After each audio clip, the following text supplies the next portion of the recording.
All right. So we should be live here in just a few moments.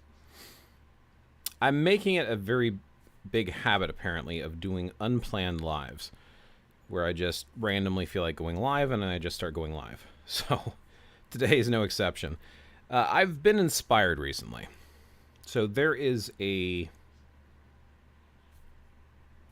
chat application that allows for text chatting and for video sharing, screen sharing. It's designed for video games. It's called Discord. I've got a Discord account, and I do have my own Discord server. Servers around there are free.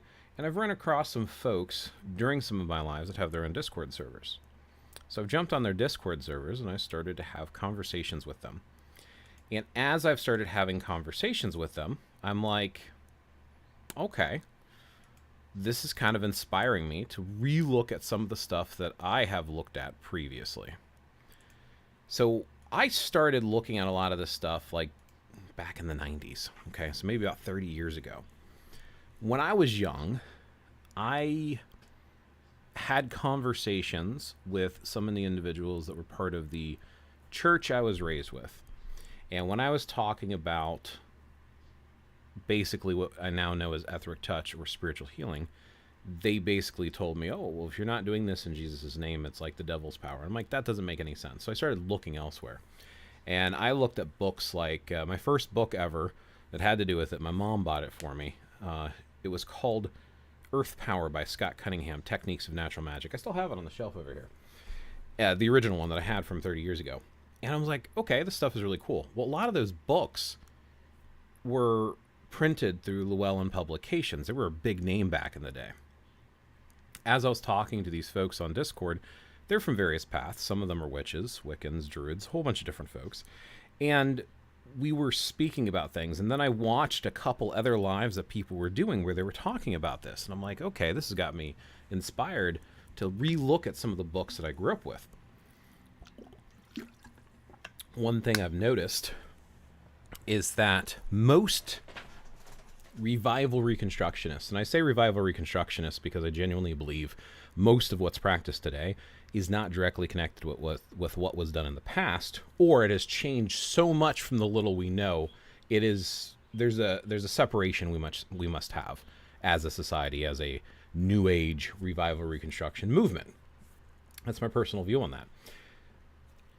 Just to be transparent, even though I've looked at this stuff for like 30 years, I'm not an expert, I'm not claiming to be. What I share with you is typically UPG and my own thoughts. What is UPG? Unverified personal gnosis. That means your own personal experience. It's an interpretation you do. It's nothing etched in stone. It's just how you feel about it. UPG is very important, in my opinion, for New Age reconstruction revival paths. However, I think there's a disservice when the community takes UPG and shares it with others like it's fact. They'll mention a path and they'll put their own UPG onto it, and they'll act like it's doctrine when it's not. So I want to be clear with that. I've had very little formal training. Formal training, there was a school near me that was kind of like a trade school, basically, but it was like for spiritual practices.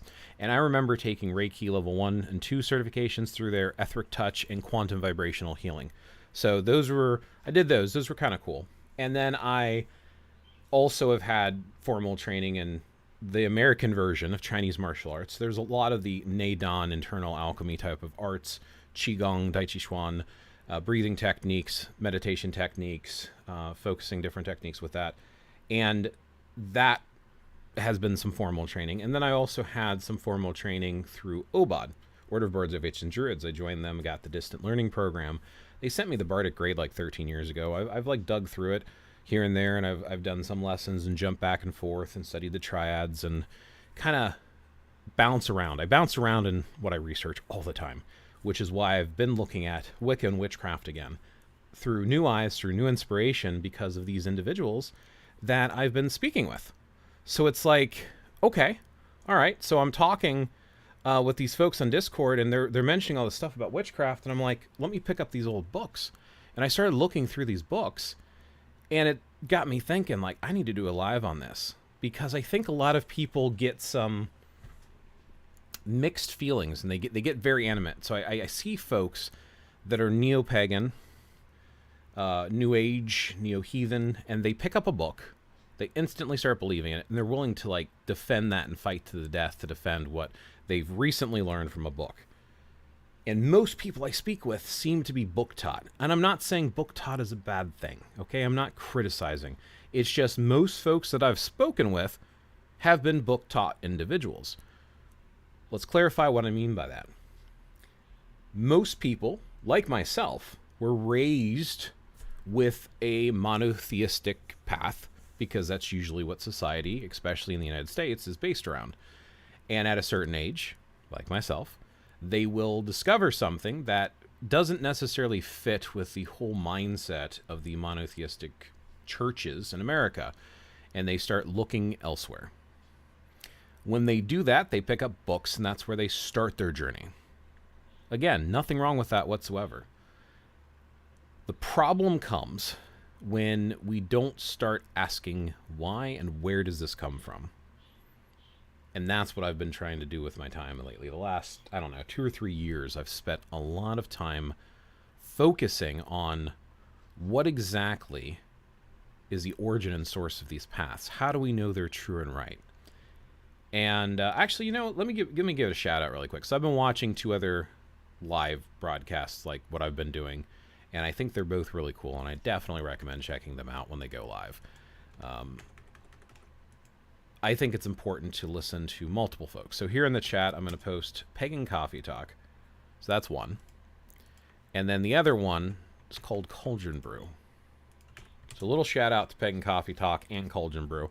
And I mean, there's forums and stuff too that I could recommend in the future, but those 2 are the ones that inspired this particular conversation. And I'm not going to say what I'm saying here fits with what they're saying. It just got me thinking and inspired me to talk about my own thoughts on the topic. So as I'm looking through some of my books, I'm finding out that there's also some YouTube videos of some of the founders of some of these New Age spiritualities, and you can hear them talk firsthand. A couple of them are doing rituals, and I have to say that a lot of it is very questionable, uncomfortable, awkward, and makes me go, where did they get this from? And people today that are picking up a book and claiming a title and just calling themselves something, labeling themselves, are they really practicing what they think they're practicing? Because if these are the founders, they're doing it different than the founders. I'm not saying it's wrong to do it different than the founders, but why are we using the same name that they're using? At what point does a label start meaning something beyond just meaninglessness, right? Witch and Wiccan are the 2 that I'm going to talk about today, but we could talk about all of them. We could talk about Norse pagans, we could talk about druids, we could talk about shamans, we could talk about a lot of different New Age spiritualities. But today I wanted to specifically talk about Wicca and witchcraft, just for the simple fact that when I started looking at things 30 years ago, those were the 2 big ones. If you got into Neo-paganism, you were usually calling yourself a witch or Wiccan. That's just what it was. All the books that were being printed were mostly around Wicca and witchcraft. Now, you could find other stuff. You could find the Hermetic Order of the Golden Dawn if you look deep enough. Most people didn't know about it back then. I certainly didn't until later. You could find Druidry and Druidism, but again, very hard to find for most folks, and it wasn't mentioned as much. You could find other spiritual paths are a little outside of it, some Buddhism that folks were getting into a little bit in the Western world. And then you could find stuff like Thelema? Aleister Crowley, Thelema. I believe it's pronounced Thelema. I don't know how it's actually pronounced. But those are some of the bigger names of some of these movements that a lot of people got wind of. And people really bought into it. And I was wondering. So they talk about different deities, or today a lot of folks that get into some form of neo-paganism, heathenism, polytheism, okay? Neo-polytheism. They learn about these deities from online or from a book. They learn a few characteristics and they start worshiping that deity. And before long, I find, as I talk to people, they start twisting these deities to fit their ideal of what these deities should be and are versus what they actually are. You see this a lot with Norse pagans, because they'll take some of the Aesir, Vanir, and Jotnar, and they'll start honoring and worshiping them and try to act like it's something that was done previously. Yet we don't have records of what they did previously. Maybe little bits and pieces, but not straight up. And the Jotnar were never worshipped and honored, so people sitting here worshiping Loki and stuff, it's like there's no record of there ever being in a Loki cult. Odin, there's like stories in the sagas and Eddas about him doing very unsavory things, like intentionally having people killed and murdered for his own power and his own empowerment, or him forcing himself on women. And people ignore this, and they make them in their own image and act like Odin gives them power and wisdom, when Odin is about giving himself power and wisdom. So where is that line? There's a recent conversation I had with someone who's a Wiccan, and he is a huge fan of Alexandrian Wicca, and he mentions Alexander's, and he had a video that I saw online about talking about some of the writings in there, and he pointed out that Alexander's had a visit from Cernunnos, which would be a Celtic god of the hunt, right? Green man, sometimes Hern, depending on what region, maybe very similar to Cernunnos, but he's a horned god. And apparently Alexander's mentions in this book that it was said you pronounce his name not as Cernunnos, like many of us say, or Cernunnos, as some have said, but it's Carnena. So that got me thinking. And I was like, okay, let me go check some things out. So I went online, I was looking up Old Irish, Gaelic, and things like that, and I was trying to say, okay, how would these letters have been pronounced? I can't find anything online that would suggest that's how the name would have been pronounced, which then makes me wonder, did Alexander's actually interact with Cernunnos, or did Alexander's interact with a different being, or did he just make it up? Then I tried to look up some videos of Alexander's, and they're out there if you want to see some. Some people refer to the old way of practicing witchcraft or Wicca, and there's a difference and a distinction, but I'm also wondering where that distinction comes from, because this goes back to what I'm saying. People is just, they're making these claims of age and how long things have been practiced for, and they're so sure that this is how you're supposed to practice, and it's passed down for generations, but we can't prove that. So where can we trace it back to, and what did those books say? And then let's compare it to other things that are out there and ask, this is my journey here. And this is why I'm looking at Wicca and witchcraft again, because I have quite a few books that I got back in the 90s, and I started looking at some new books too that I'd never looked at back from the 90s as well, and I'm reading them and I'm comparing that to these people I'm seeing in these videos, and I'm like, this isn't what they're doing today. So what makes it different, and what makes the original stuff? So let's talk a little bit about it.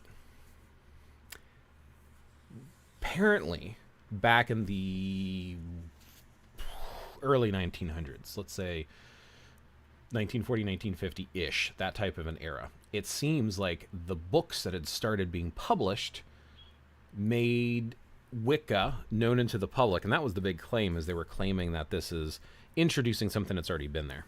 Wicca's been around, and we're just introducing it to the public. But they used it as a synonym for witchcraft. So witchcraft and Wicca, same thing. Now today we might say that all Wiccans are witches, but not all witches are Wiccans. That's something a lot of people say today, including myself, because of people I've talked to. A lot of people are calling themselves witches. A lot of people still call themselves witches. Not everyone calls themselves Wiccan anymore. Some people have stopped using the term Wicca and Wiccan for their path and for themselves, and they started using witch or different names. Like I said, right now it seems like Norse paganism or Norse pagan is the big one, even though that has no historical reference whatsoever either. And as I'm looking through these older books that I had, and I'm comparing and taking notes, and I'm saying, oh, wait a minute, I remember hearing about that. I've got one of these books over here, specifically by Ed Fitch, which I actually found a video of Ed Fitch talking with Isaac Bonowitz in an interview. Fantastic interview, but it definitely gave me, it's neat to see them speak versus just reading what they wrote. And in this book, it's called A Grimoire of Shadows. And it was one of the big ones. I think I was 18 when I got it. Maybe, no, I was 17. I was 17, because it was my ex-wife when I met her, because she introduced me to the concept of Wicca and witchcraft at the time, because at the time I was looking for spirituality stuff that was outside of Christianity the way I was raised. and Roman Catholicism specifically. And when I was looking at these other paths and traditions, she showed me this book, which I still have, Grimoire Shadows by Ed Fitch. And in there, they mentioned the Tuatha Dé Danann. Okay, well, the Tuatha Dé Danann had to do with, like, some of the Celtic tribes. But if we're talking about witchcraft, because Grimoire Shadow says, let me see, is witchcraft... I can't see it on the side, apparently. Something about, like, witchcraft, modern paganism and magic, or witchcraft, magic and paganism, or something along those lines. And he mentions the Tuatha Dé Danann. And then further, as you get into the book, you'll start seeing the Futhark runes, which is Norse. Then you'll see the Ogham, which is, again, Celtic. Then you'll see the property of air, the property of fire, and all of that is almost an exact copy from the, let me see, it's Franz Barden, Initiation into Hermetics. Something like that. I have a PDF version of that book because I couldn't find the actual book, but I think it's Initiation into Hermetics. And they have the same thing, and apparently that comes from Indian Hindu traditions. So then I realized, like, looking at some of these founder books, it almost seems like they're borrowing from a whole bunch of different traditions and kind of slapping them together. So what makes it actually witchcraft? How is it witchcraft and not just some sort of modern amalgamation of what people are just choosing to do with no necessary connection to what witchcraft might have been? So the oldest book I can find on witchcraft, I've got to my left here, and it's called Radio, the Gospel of the Witches, and it's based upon Italian traditions. It actually has stuff written in either, I assume it's Italian, it could be Latin, but I think it's Italian, and it mentions Aradia and her brother Lucifer, and it has basically just prayers, invocations, and chants in there.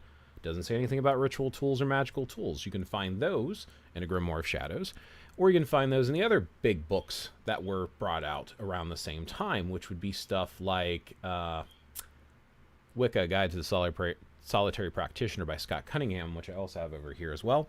And then there is another one, which is Buckland's Book of Witchcraft, Complete Book of Witchcraft, or something like that, which is a big blue book. That has a lot of things about these tools as well. And then you have Silver Ravenwolf. So those are like some of the big names as this stuff started becoming popular. And then at first you had two branches of Wicca, right? First, Gerald Gardner introduces it, and I was looking up, and I found apparently the first time Wicca was written in modern times was in one of Gerald Gardner's book. Let me find it right here. I've got it listed in my notes, so I'm checking my notes. Wicca was first given a name in Gerald Gardner's 1954 book, Witchcraft Today.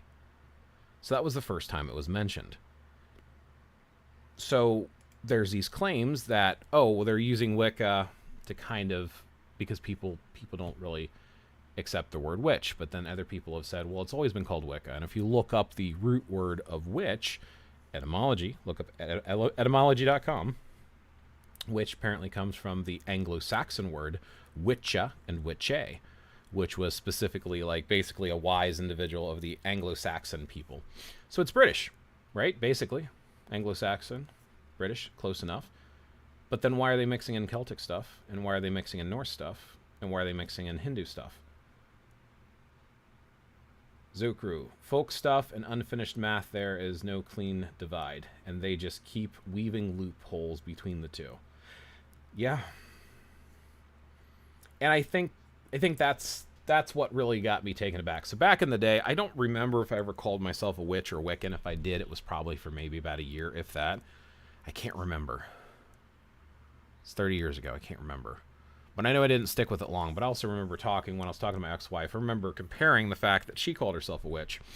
And I was comparing the fact that, oh, well, you witches are like some of the stuff that I'm researching, because I saw this one book here is very similar to some of the stuff you're talking about here in some of your practices. And most of the folks around me at that time that were into this stuff were calling themselves witches, and they were basing it around a Grimoire Shadows by Ed Fitch. And then I had other people that were basing it upon Buckland's book. And then I looked up and I saw Alexander's talk. And in one of the interviews, he is talking about how he was initiated into witchcraft by his grandmother.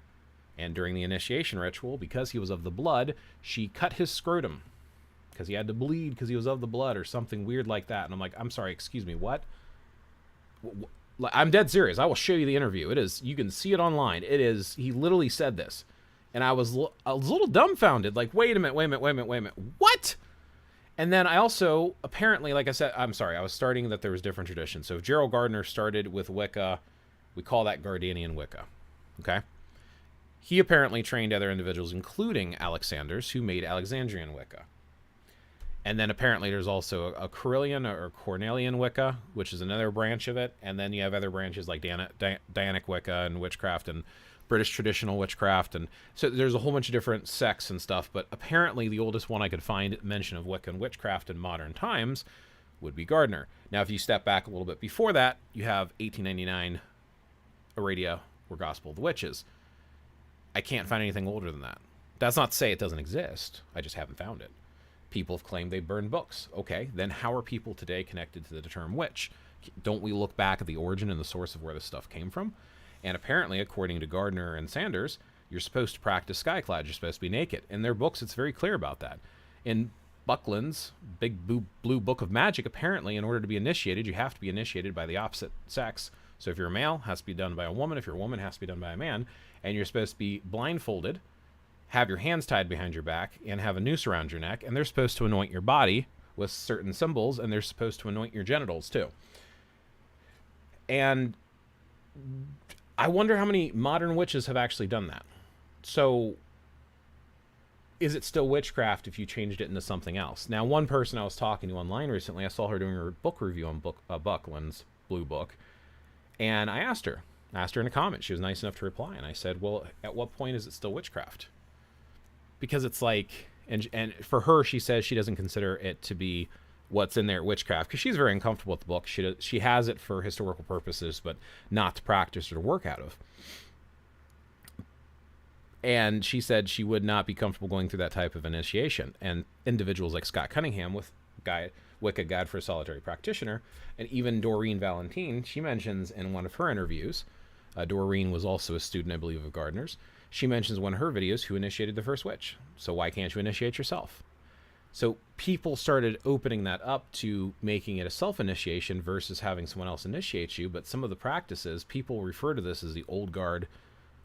And those were the original folks that did all of this stuff that was secret that came over from England. But we don't know, we can't trace it back to anywhere. We have to take Gardner's word for it that the New Forest Coven of witches that he found supposedly exist. We have to take his word for it because we can't find proof of it.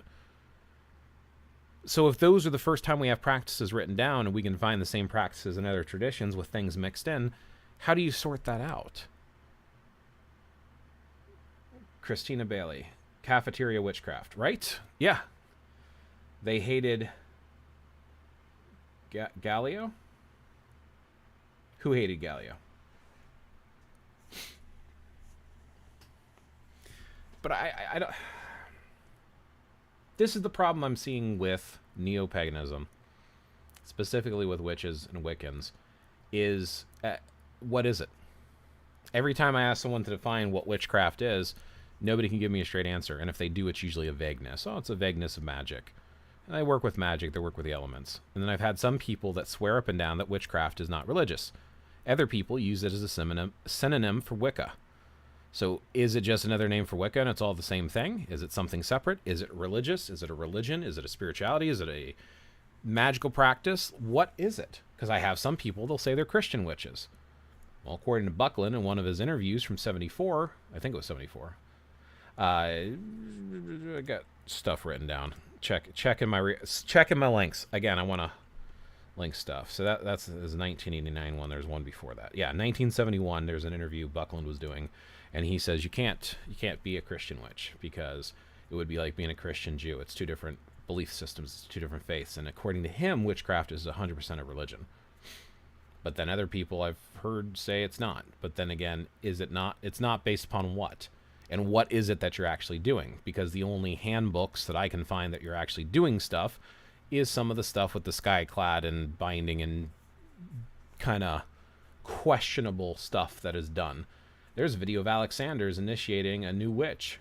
And she's wearing a robe, but he's wearing just a feathered headdress and a codpiece. And he's completely nude beside for that. and he has a 6-year-old girl next to him participating in this ritual. And when they asked him about having this 6-year-old girl present, apparently it is his stepdaughter. And when they asked if doesn't this frighten her, the way he walks up and puts his hand around her, "Oh, you're not afraid of me, are you?" is very, it seems creepy. Seems very creepy. And that's kind of my point. Seeing these people speak and seeing who they were, like the dude was literally surrounding himself by female witches and dancing around fires naked with them. And I can't help but wonder, is this like an empowerment cult thing? He called himself King of the Witches. So, I don't know. It's like, at what point, it's just, they're just field scientists, and then there's Satanism, which uses cloak and dagger tactics to black magic, which is real. You mean as far as spirituality goes, you believe that there's only field scientists and Satanists and that's all there is? Or are you specifically talking about some of the conversations here with witchcraft?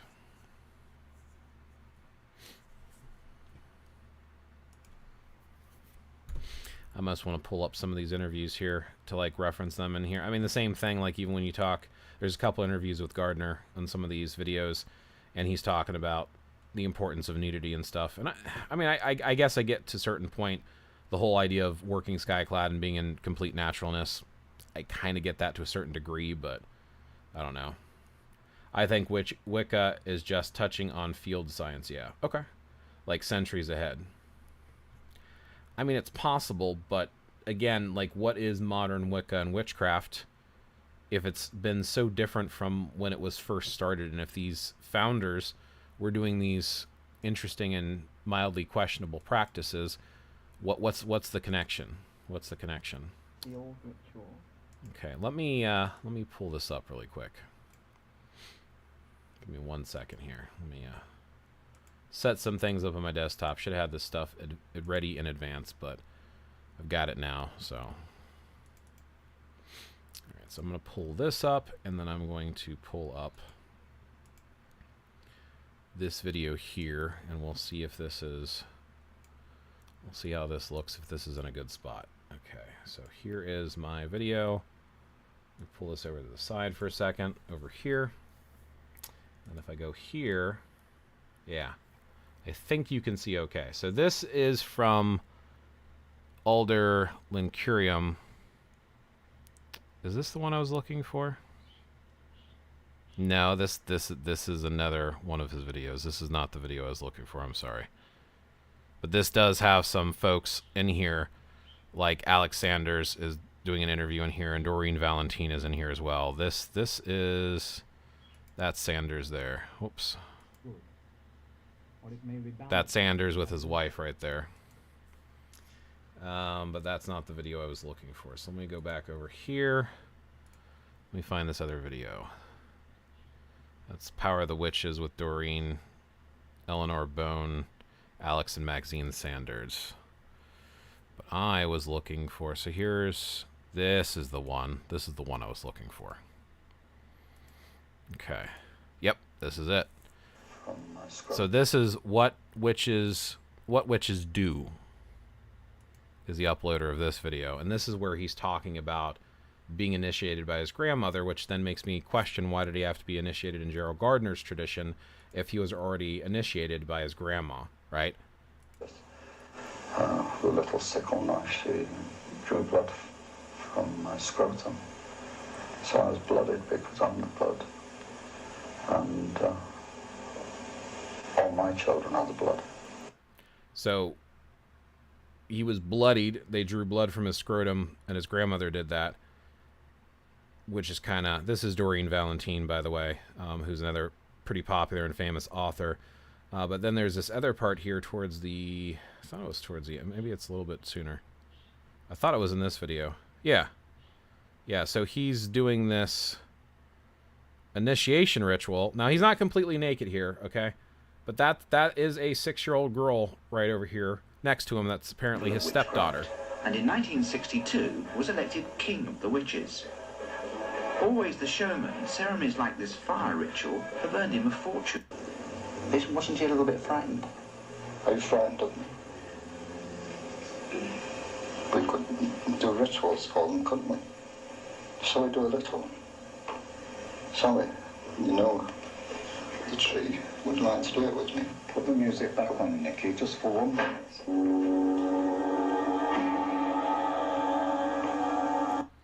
Maybe I'm being narrow-minded, but to me it just feels off. To me.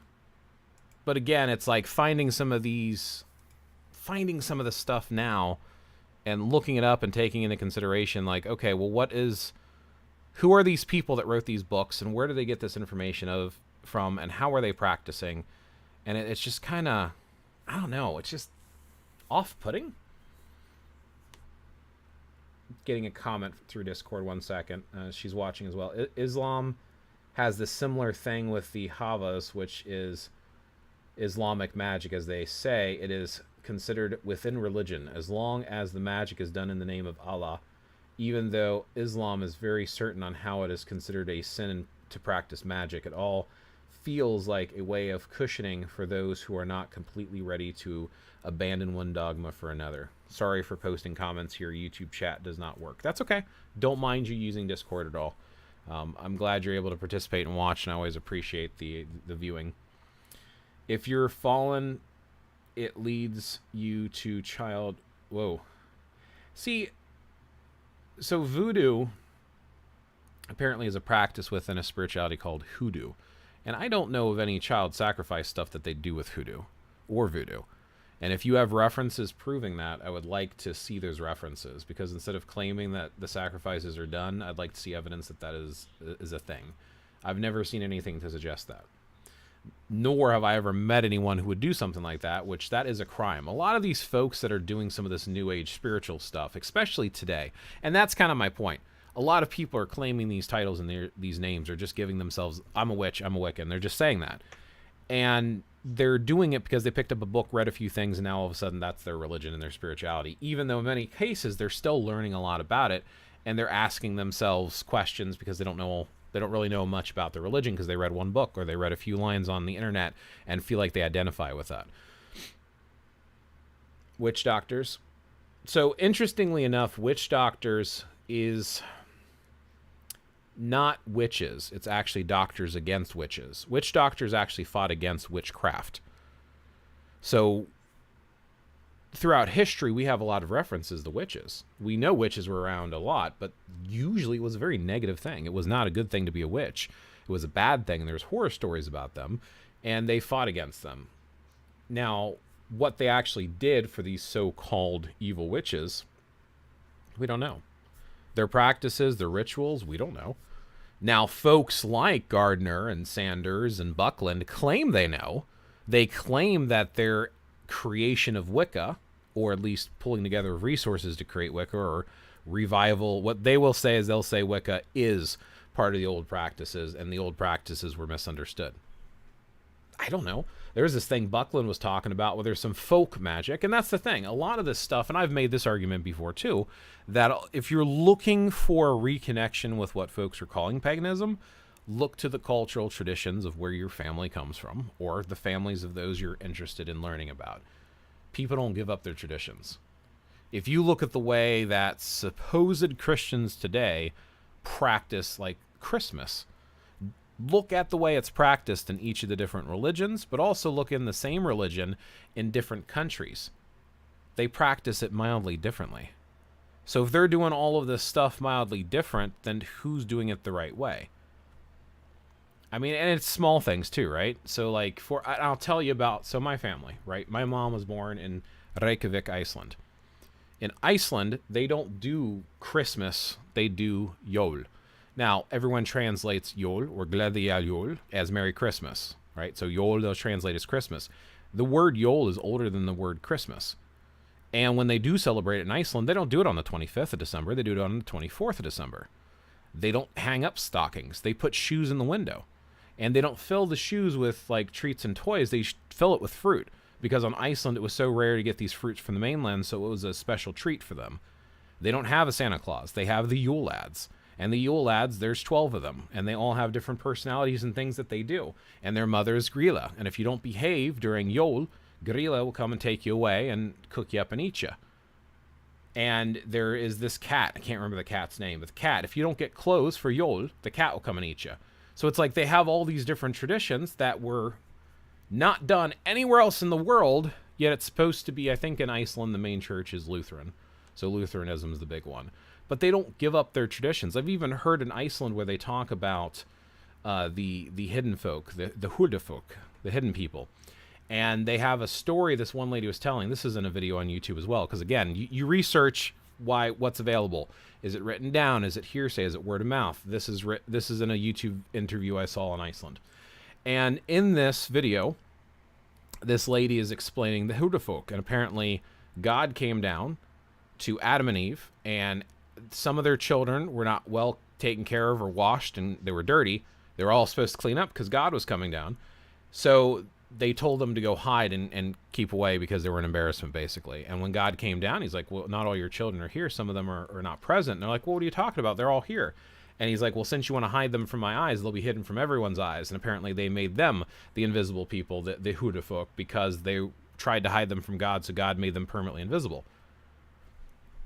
What does that have to do with Christianity? Where is that in any of the other freaking words? People don't give up their culture. So when you take folk traditions and you add that into some of the stuff, that makes sense to me. There probably is folk traditions alive all around the world.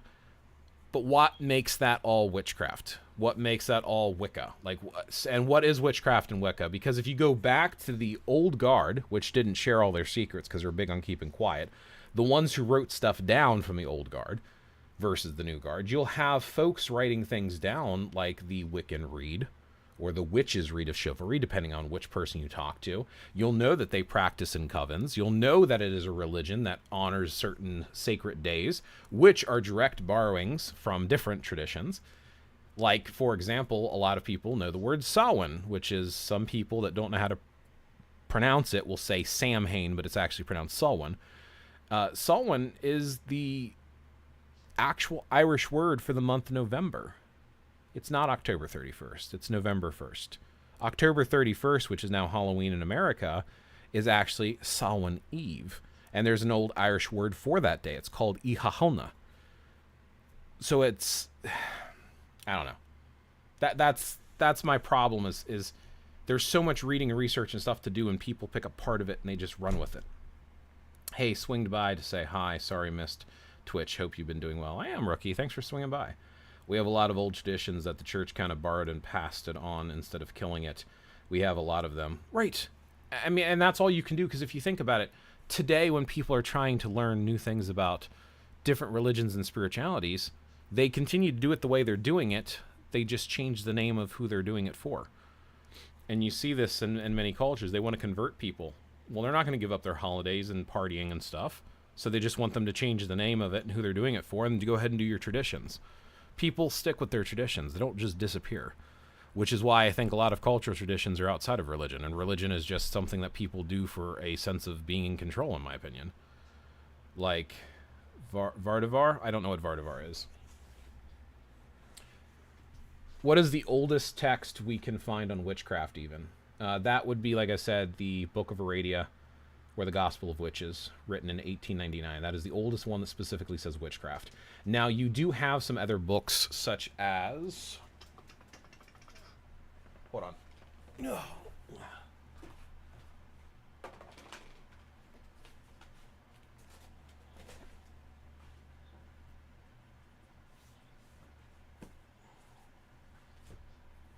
Okay. So... dust, not because they're old, but because I haven't moved them in a while. So you have stuff like this. And this was written in, like I said, this is a reprint, obviously, but it was written in 1899. And all of this mentions witchcraft, but it mentions it from a Italian perspective, which to me, I would assume it's more strega, right? Strega, the Italian version of witchcraft in a way. But it's like, is it really the same thing? And the whole book is just filled with chants and incantations and a little bit of information of where things come from. and it mentions Aradia and Lucifer.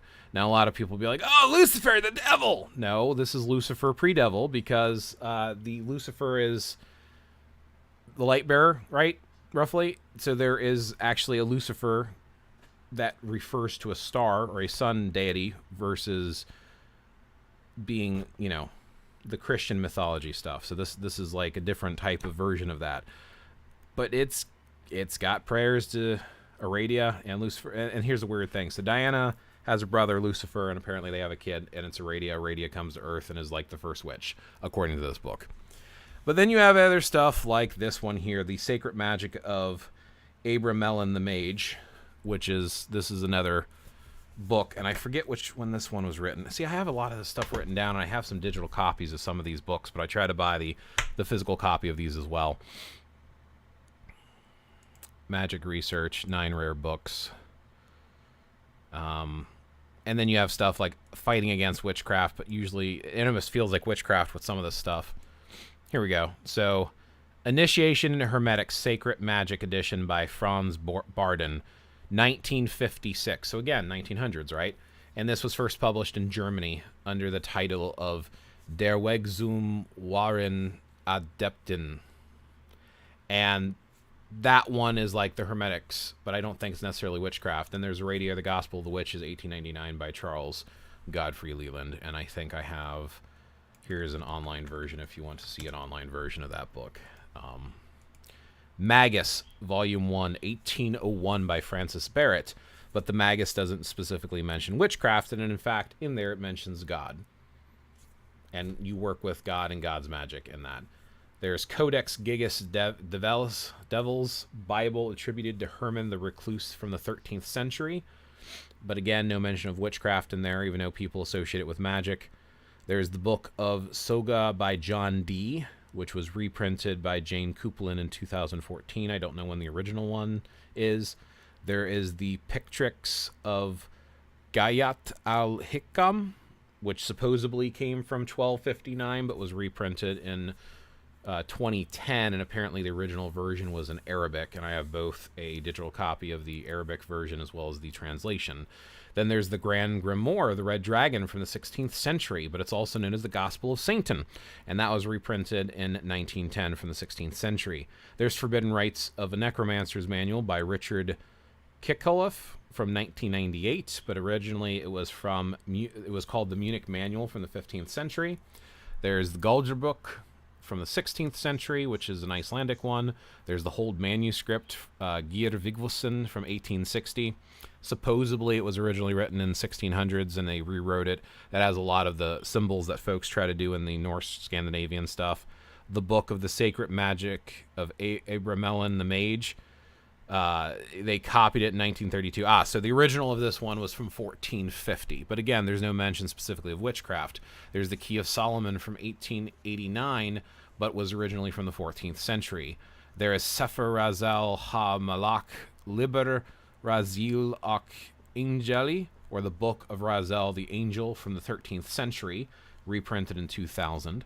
There's the Liber Jurardis, or the Sworn Book of Hieronymus from the 13th century. Hey, Dave Earl, welcome, man. Good to see you again. Hi, Blaze. I have both Keys of Solomon. Yeah, there's the Greater Key and the Lesser Key.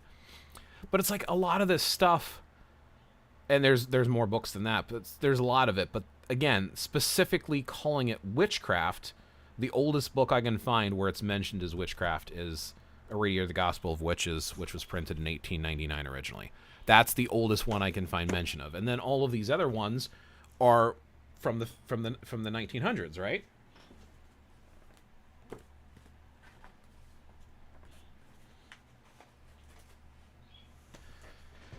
But like I said, some of the things that are printed in those books, you can see printed in some of these older books. Some of these books that I'm mentioning right now, some of the practices in there are some of the stuff that Buckland's talking about, or Alex Sanders is talking about, or Gerald Gardner is talking about.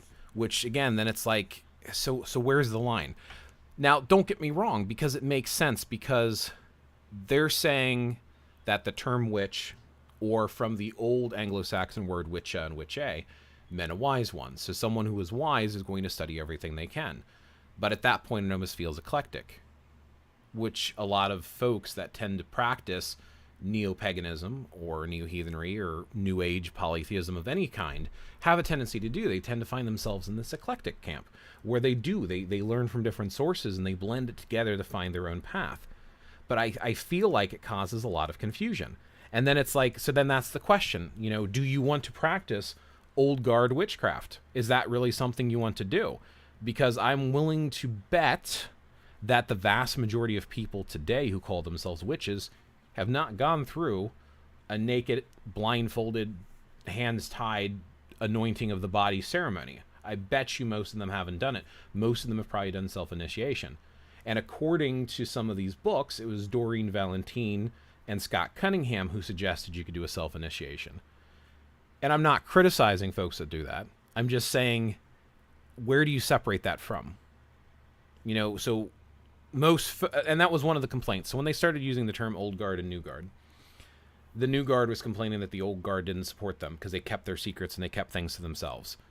So it's like, so how much of it can you trust? How much of it was actually written down? And if you're uncomfortable with the stuff that was written by the founders, at least the founders who shared it publicly, then are you doing what they were doing, or is it something that's become something new?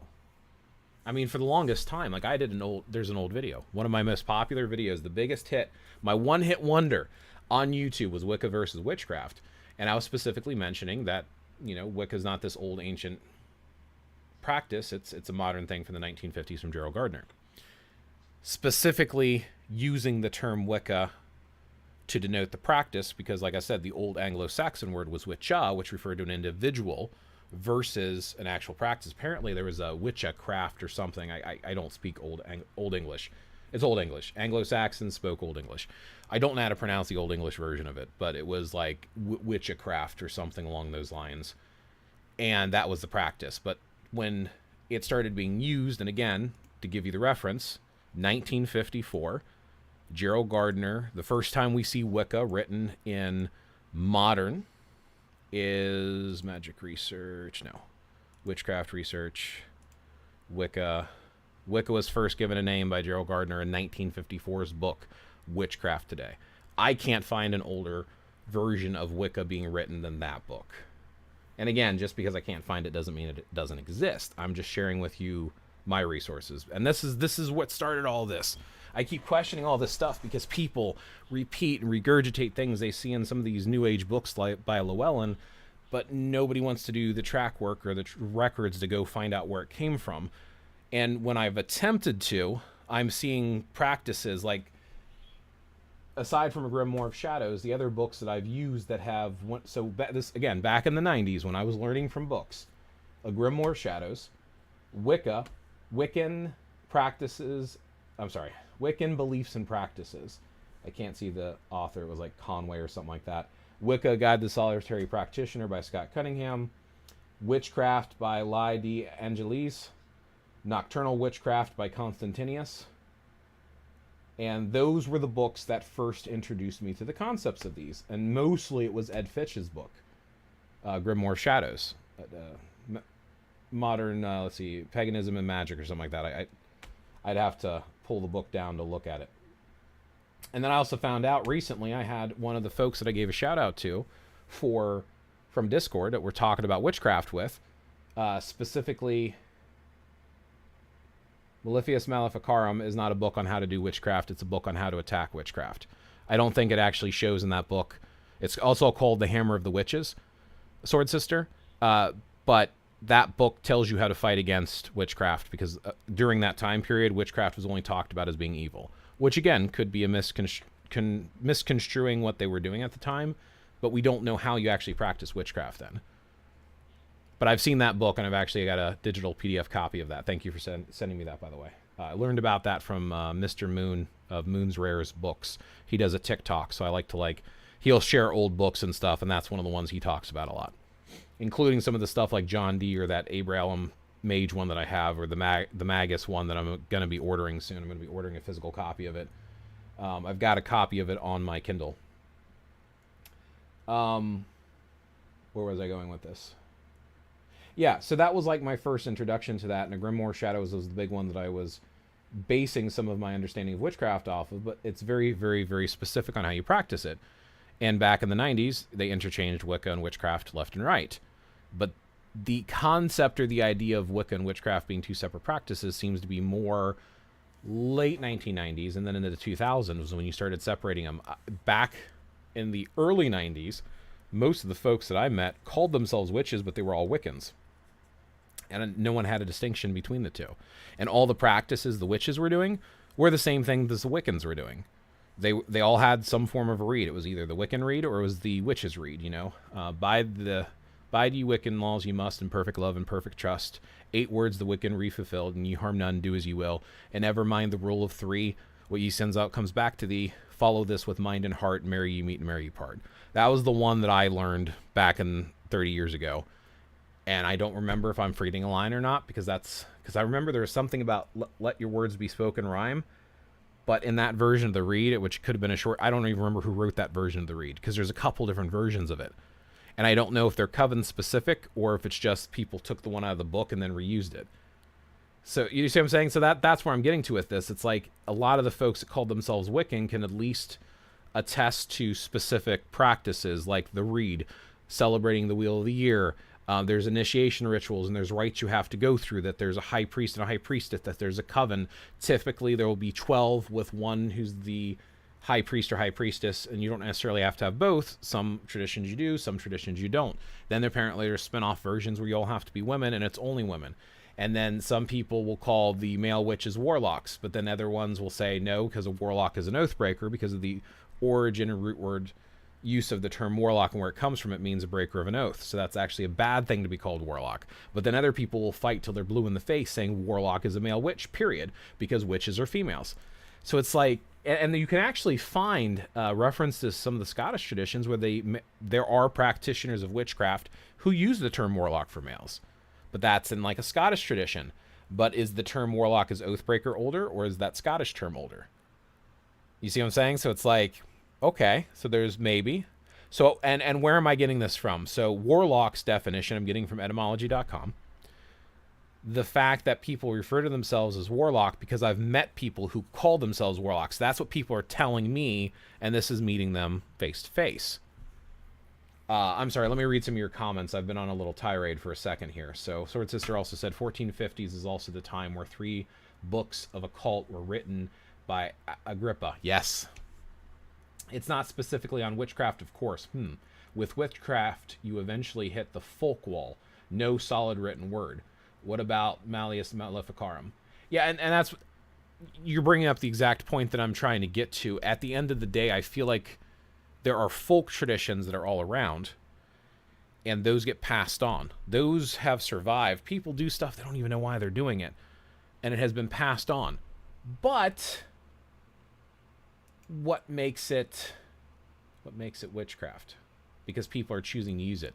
And that's the other problem I have today, is so many people are calling everything witchcraft. There was a time period where I was picking on Wiccans really, really bad. And it's not because I have a problem with Wiccans and Wicca per se, but as I'd mentioned, and if you want, I'll grab my witchcraft and Wicca books right now. But there's literally in these books, they have Norse Scandinavian Futhark runes, completely different region of the world. And then they have Ogham, or Om, depending on who you want to ask how it's pronounced, which are the Celtic, like their line runes, basically. You would put slashes and sticks and stuff with them, and apparently they were used supposedly by the Celtic tribes, who we would call today the Druids. As far as I'm concerned, witchcraft and Wicca are both British. That's my opinion. They are regional to Britain. Folk traditions from England is what witchcraft is. That's my opinion, based upon my research. Is this definitive? No. But if we're going off the idea that the term witch comes from witcha and witche, in Old English, Anglo-Saxon, ergo, you were talking about the wise people from the England, British Isles, that would be a witch. That's the way I look at it. And if you want to look at different folk traditions from Ireland or France or Wales, then you start getting into the stuff that is what now we call Druid. Druid's actually from the 1500s. Pre-1500s, when the Celtic tribes were around, they didn't call them Druids. There's actually Druids, and there's a couple other ones that there was names from those old Gaelish or Celtic speak. There's a whole bunch of different Celtic languages. The Celts wasn't one group. It was a language dialect that spanned a whole bunch of tribes all the way from Ireland all the way inland. And there's even arguments that technically the Irish weren't Celts. They became Celts over time, but they were called the Bell something? Arg. Let me check my notes. I don't want to mistell you. Might not be Celts.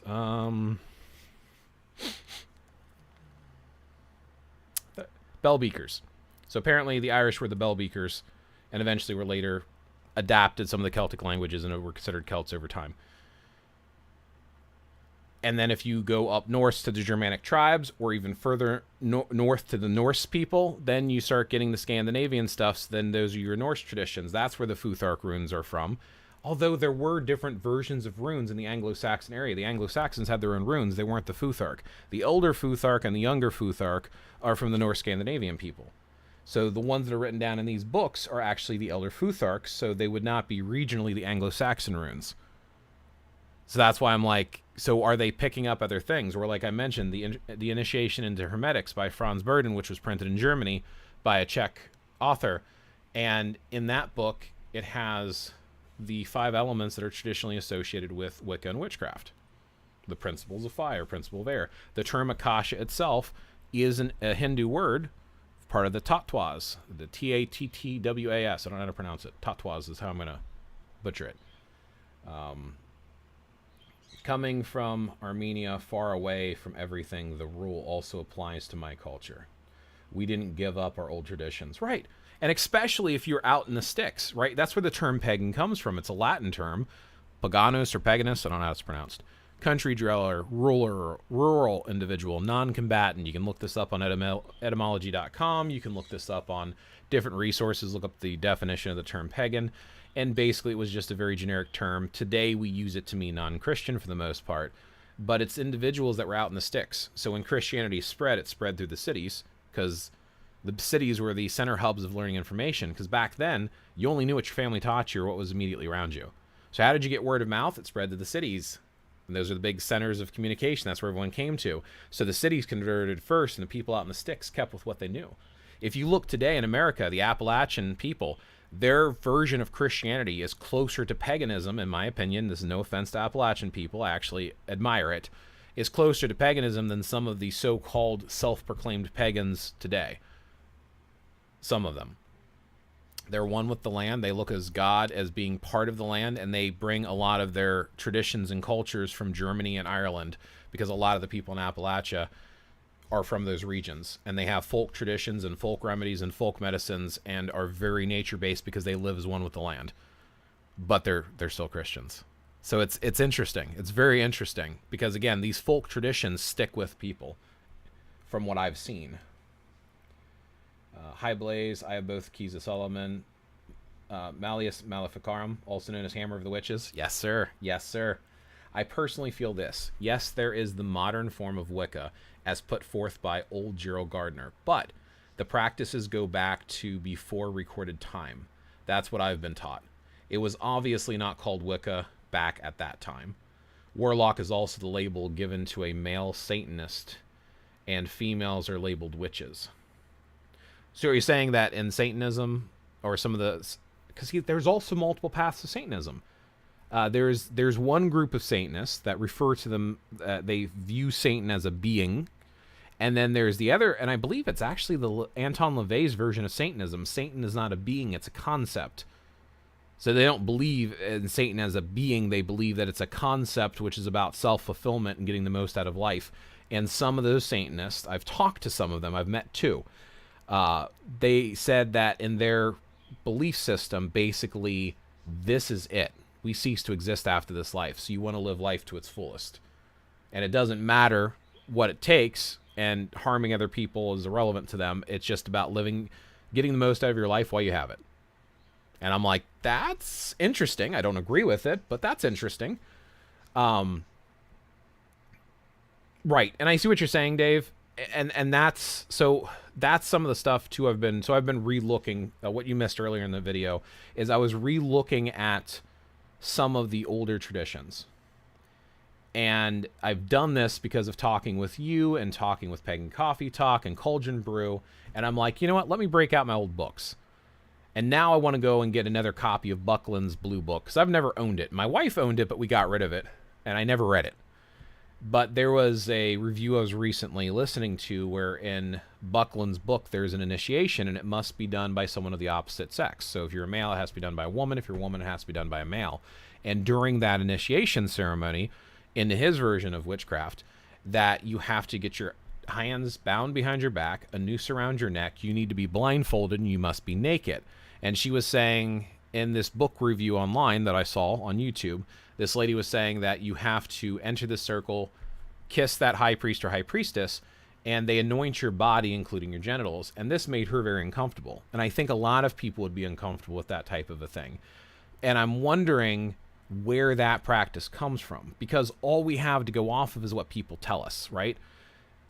I don't know of any written record of that particular ceremony. So who invented that? As far as we know, it's possible Gerald Gardner made that up, or it came to him through, through spirit, right? But then it's like, why did that come to him? I don't know. I get mixed feelings when we can't trace it back somewhere. But even when we can trace it back, I honestly ask myself the same question. And I think this is a big influence from Scott Cunningham and individuals like him. I've read a lot of books throughout the years, and I always change my mind based upon new information I receive. But I always ask myself, and I heard Doreen Valentine say this in an interview, so who initiated the first witch? And that's a good question. So what keeps us from being able to initiate ourselves? Nothing. And I ask, what made these people who created these religions, whether it's the old religion or something, it doesn't matter. If someone created a religion, what makes them so special? Why can't we create it ourselves? Why can't it be about our experience? So the way I look at it is, learn what you can from where you can, but make it your own. Go out there. That's why I don't like labels, because I've looked at Druidry, I've looked at paganism and Wicca and witchcraft, and I've looked at Buddhism and Taoism and Shinto, and I've looked at let's see, what are some of the other ones? I've looked at different things that call themselves shamanism. I've looked at different things that I mentioned Druidry and Druidism already. So I looked at some of the new modern Druid stuff. I've looked at some of the Norse pagan stuff, or heathen, or Alcithru, or depending on how you want to say that, because they're all little different denominations. I've looked at different Christian practices. I've talked to Protestants. I've talked to Catholics. I've talked to Jewish people. I've looked at Hinduism. It's like, so and it's a brief look. So maybe I don't fully understand any of these paths to be speaking about them. And that's very possible. But I want to be transparent. I've bounced around and briefly dug into some of the stuff. Some of the things I've looked at more than others. I would say Druidry, not Druidism, but Druidry specifically, 90s book witchcraft, and I call it heathenry.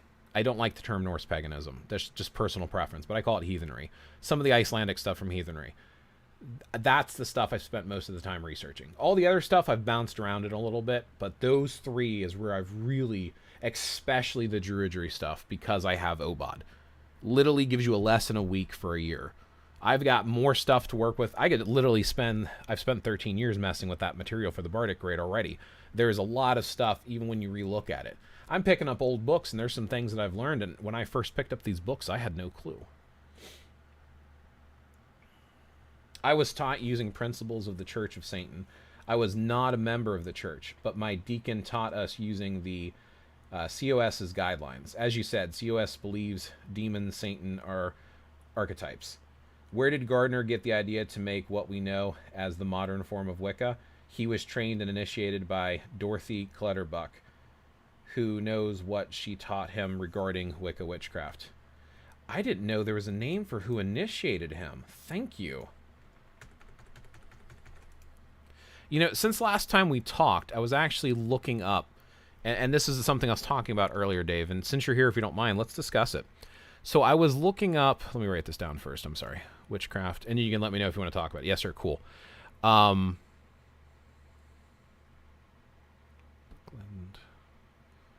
this would be, let's just create a tab for Wicca. I already have one for Wicca. Let's put a tab for Gardner. Gerald Gardner. Because I also recently found out, I didn't know this before, initiated Gardner. I never knew that Scott Cunningham was actually initiated by Raven Grimassi. Is that his name? Yeah, Grimassi. Apparently he was initiated by Raven Grimassi. I never knew that. I thought he was initiated by Gardner originally. And I've been finding some old videos. So one of the things that we talked about is you'd mentioned Cernunnos, and that Alex Sanders had a message from Cernunnos that his name was pronounced Carnena. I remember. And I was looking that up, and I'm like, so one of the things that I thought of with that, and it's not... So I always want to look... Sorry, I'm getting an error message. Ovade, Bard, and Druid, I guess. Oh, no, something different, sorry. We're talking about the 3 different ranks within witchcraft. Yeah. So Bards, Ovates, O-V-A-T-E-S. And that's completely separate story. But yeah, that has to do with some of the revival stuff dealing with druids. Modern druids, neo-druids. Because again, druids from the 1500s. The name, the word. Alex Sanders, Cernunnos, Carnena. I'm trying to look up how... Because the word Cernunnos, talking about that deity, the horned god Cernunnos, would have come from Celtic traditions, right? I would assume we can agree on that. So I was trying to look up both Old Irish and Gaelic and Old Irish to see how they would pronounce Cernunnos, looking up the letters. From what I was looking up, and unless I'm wrong, Carnena would not be based upon Irish or Celtic, which then made me question. So is it possible that Alex Sanders was working with a different being than Cernunnos, and Carnena was one being that appeared in front of him? So that's one. The other possibility is maybe this is just how he heard it, and it's not necessarily associated with actual Cernunnos as listed in the past. Maybe it was a different nature of forest spirit. But then I was curious as well. So with Alex Sanders, I know he changed some of the things from the Gardnerian tradition. I know Gerald Gardner initiated Sanders, as far as I know. He was part of Gerald's coven, but he didn't agree with everything that Gerald Gardner did, so he made his own version, which is why we have Alexandrian Wicca, Alexandria Wicca. So I found videos on Alex Sanders. And in his videos, and I don't know if you've seen these or not, Dave, and I can definitely send you links. In fact, we were talking about it earlier. I can send you links right now if you're interested. But it's interviews with Alex Sanders. It's him talking and speaking about his spirituality, and there's a couple of them of him actually practicing. Now, it's the ones of him practicing that I find a little off-putting, because one of them, he's talking about the fact that his grandmother initiated him. It wasn't Gardner at all. And apparently, during his initiation, his grandmother cut his scrotum because he had to bleed from his scrotum. That's... screams abuse to me, personally. And maybe it's because I'm just not understanding witchcraft, maybe, or Wicca specifically, or maybe I just have a different mindset because of how I was raised, but that just seems wrong to me. But then there's also him practicing where he's initiating a new witch, and they're talking about how he was referred to as the king of the witches, and he's literally naked besides for just enough to cover up his private parts, and he has a 6-year-old girl next to him during this ceremony where he's completely naked, who ends up being his stepdaughter. And having a 6-year-old girl around that, to me, personally, to me, it seems very wrong. So seeing that gives me a new opinion on Alex Sanders, and it makes me say, But then I also was able to find old videos of Gardner as well, where he was doing interviews and talking also, including one where he is collecting dust from the front of his house for a spell that he's talking about in the video. So it's interesting to see these old stories, but yeah, it's kind of... It's unsettling for me to see how some of these people practice, because I look at people like Scott Cunningham. There's videos of Scott Cunningham for Llewellyn, and he's talking about herbs and stuff. Doesn't creep me out at all. But something about Gardner and Sanders in these videos is very unsettling. Doreen Valentine doesn't creep me out either. Buckland, I've got mixed feelings about. What he wrote in his complete book of witchcraft, it's not for me. It's not the path for me. But hearing him speak, he doesn't really give me the heebie-jeebies, as they say, right? I don't get creeped out from watching those. But if you're interested, I'd be happy to share those videos with you if you haven't seen them. Janet and Stuart Farrer used the name Cernunnos in their practices, to my knowledge. Alex had a unique connection to the god and received much knowledge directly from spirit, as discussed in the Alexander's transcripts. Which, by the way, if anyone is interested, you can, and if you want me to post the link, I will, Dave. Dave does a deep dive. Maybe it's not a deep dive. He does a little bit of a reading out of the Alexander's transcripts. There's a book that he had written, and it's got a lot of really cool information, and it's kind of neat because it's hard to get a hold of it. You can find a Kindle version, I think, for about $30, but if you want a physical copy, you're going to have to spend about $150 to get a copy of this book. But it's Alexander's writings, the person who created Alexandrian Wicca. So if you want to know more about Wicca from one of the founders of a specific tradition, this is a book to check out. Lectures, my apologies. The Alexander Lectures. Thank you for clarifying that. Yes, that is the story. I have his biography as written by June Johns. Cool. Does anyone want any of these links to these other videos on YouTube if you want to see firsthand Alex or Gardner or any of that? I've actually got a pretty huge section of different folks talking because, again, I want to hear these people speaking for myself. And Ed Fitch, a lot of people don't know who Ed Fitch is. Got an entire book, and it's probably one of the best books I've found on witchcraft with that Grimoire of Shadows. And I finally found him speaking in an interview with Tom Snyder from 1974. And it's got Ed Fitch, Fred Adams, Carol Polk, Runyon, and Isaac Bonowitz. Isaac Bonowitz is the person who started ADF, which is also that's for Druidism. But I think we're getting sorry, we're going down the rabbit hole again. I was talking about some of the issues with neo-paganism, and it was basically wrapped around the idea that you have individuals who just pick up a book and instantly call themselves that. Then you'll have individuals who will be part of an actual tradition and get official training and go through the degrees. But some of those individuals are either old guard or new guard, and there's a separation between the new guard, which have adapted some of what the founding principles were from old guard traditions and adapted it to modern times. Then you have the old guard, who I don't really know any old guard folks anymore. Like I said, I really don't know anyone alive today who has been initiated in the old traditions as was written down by Buckland, Gardner, or Sanders.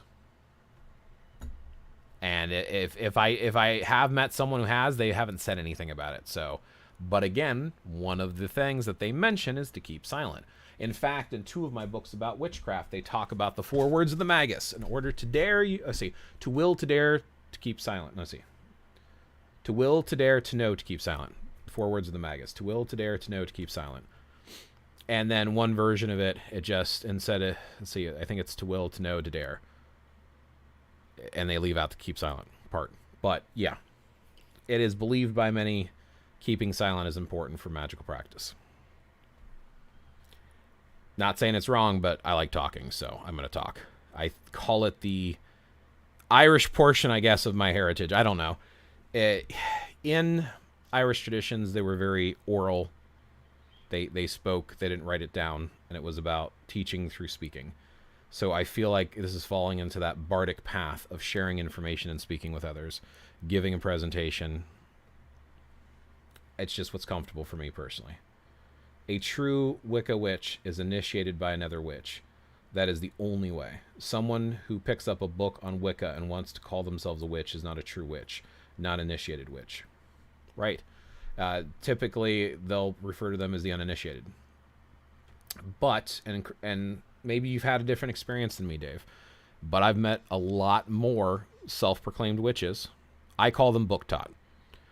Much more book-taught witches than initiated witches. And then I guess then that brings up the point. If you have to be initiated, going back to Doreen's comment, so who initiated the first witch? And then if those folks, so what tradition or line do you have to come from to be considered initiated? Because I personally have not met anyone initiated through a tradition of like Gardner. And the reason I'm saying Gardner is, as far as I know, most of the folks, whether it's Cunningham, Fitch, or Sanders, like any of them, I believe, all came through Gardner. I don't know who initiated Raven Grimassi, so I don't even know about Cunningham.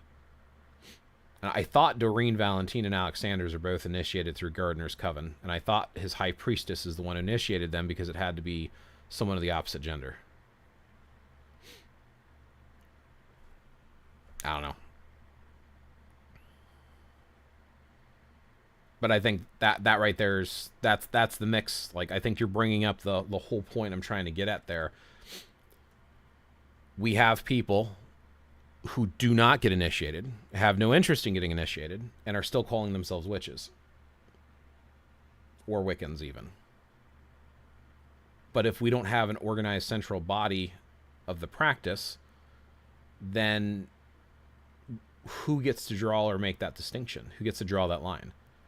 Is it the folks that are initiated as part of a tradition that get to draw that line, and if you don't join them through their initiations, you don't get to join, period? Or is it the ones that are just like, hey, I'm going to pick up a book and share? I actually recently saw a TikTok. Someone I like to follow on TikTok was making this argument before. They've noticed that a lot of folks today have started picking up books and just believing in giving themselves a label. And in her opinion, she said that that was a very Christian mindset. Because in a lot of Christianity, you pick up the Bible, you believe you're a Christian, and that's it. But now people are applying that to any religion because that's the society they grew up in. So, I don't know. Because even if we go with the you have to be initiated to become a witch or a Wiccan, then it's like, okay, so besides for Gardner, who else is a true witch, and how can you prove it? Why couldn't someone lie and then initiate you, and then you're part of a tradition that's not really a tradition at all? So if Dorothy, you said her name was, and you just wrote it down.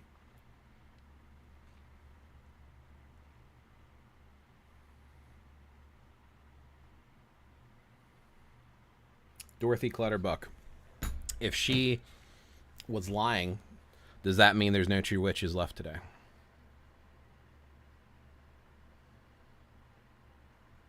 Or if people that were initiated by Gardner, Alexander's, or one of their students, if they have all died out and haven't initiated anyone else new, does that mean there's no true witches left today? No, I know you come from a tradition. I don't know where that tradition comes from, though. I don't know who initiated them, and I'm not asking you to reveal that because that's your business. But it's like, I think that's the problem that a lot of us are facing. And I know I've run into a lot of people that make claims, whether it be in spirituality or even the martial arts community, where people will make claims on where their stuff comes from. And it's like, well, you can't prove it comes from there, so how can we believe that? I'm looking for a specific part from the book Ancient Egyptian Magic, where the writer references a Greek priest who practices some sort of necromancy for a court case, who claimed that he learned the spell from Egypt, if I can find it. That would actually be kind of cool. If you can find that, Sword Sister, please let me know. I'd be interested in reading more about that. I've been trying to look for claims like that, like even starting to talk a little bit about the Norse paganism stuff. A lot of folks will use writings by Snorri Sturluson. And Snorri, they all say he was a Christian. Yeah, but he was still a skald, a poet. So he would have tried to keep the stuff alive just from an artistic sense. Not to mention the fact that people also mention that his father supposedly was a practicing pagan. So if that's the case, if his father, because apparently there's a course case where he swore before Odin or something, Odin or something, then how much did he know and who taught him? And I think that's the problem that we come into with a lot of this stuff, is people just, it falls off after some time, right? If people don't keep it alive and make it definitive, it falls off. And I think we have a lot of folks that are doing that today. It's just falling off. And when people pick it up, like I had a couple groups that I was part of locally, and one of them I had taken over running for a while because the leader of the group got fed up with paganism, went back to Christianity. And he kind of liked me. He's like, you know, you seem to be really, really into this, and I really appreciate you helping with the group and stuff. Do you want to take over? And asked for volunteers. I wasn't the only person he asked. There was like 3 of us, and I ended up taking over. And it slowly fell apart because we weren't meeting at the bookshop anymore. Instead, we were starting to meet at parks, and for some reason, the pagans didn't want to go out to the parks, which I always thought was weird. But as it slowly started falling apart, some of the folks that were coming had children. They were raising them to believe in this polytheistic mindset. And I wondered if those children still practice now that they're grown up. I have only met in my entire life 2 people who have a hereditary practice. It wasn't witchcraft or Wicca, but 2 of them who had a hereditary practice where their parents had taught them. And I had no way to confirm if it was true or not. They made the claim, but I don't know if it's true. And technically, my wife was bringing up the fact that those 3 or 4 people in that group who had children, since they were raising their children, I knew their children. And it's like, okay, but did their children stick with it? Actually, the one person I met, she was maybe about 10 years older than me, and her son was about, I don't know, 5 to 10 years younger than me. So I know her son was raised in it, and her son was practicing. So that was one of the 2 people. And then the other one, she claimed her mother and her grandmother. But again, it's like, that's what she claimed. I don't know how true it was, because I never really talked to her mother or grandmother about it. Her mother seemed like she was into it, so I think she was at least a 2nd generation. But I don't know. What other thoughts do we have? Those are the main things I was going to bring up today, is just talking about the fact that we don't know where some of this stuff comes from. And until we can track it down, there's certain breakpoints we find. We find breakpoints in folks from the 1900s and a couple in the 1800s.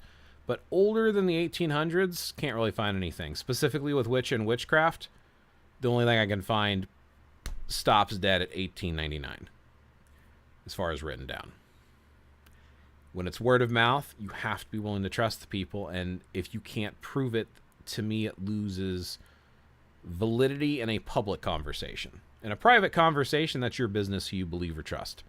But in a public context, when you're trying to find the age of a tradition, which, mark my words, I do not think an age of a tradition makes it any more or less valid. If you told me you're part of a tradition and you can prove it and it goes back 2,000 years, look at Hinduism. That does not make it more valid, in my opinion, than something you literally invented a month ago. If you are finding purpose in what you're doing and practicing and seeing, go for it, right? Hey, Pagan Coffee Talk, I gave you and Cauldron Brew a shout out at the beginning. Sent a link, so hopefully people will go watch your channel. Sorry, I checked, but the story the writer refers to seems to be half fiction. See, that's the thing that's frustrating me with this. Until you can prove it, people lie.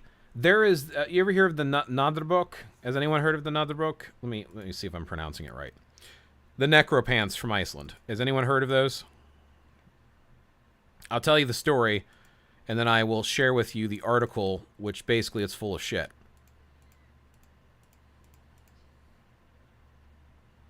Nadrbroker. Let's see, where is it at? General timeline, now through symbols. Nabrastafr. So the Nabrastafr is the image that they're using. And the story goes like this.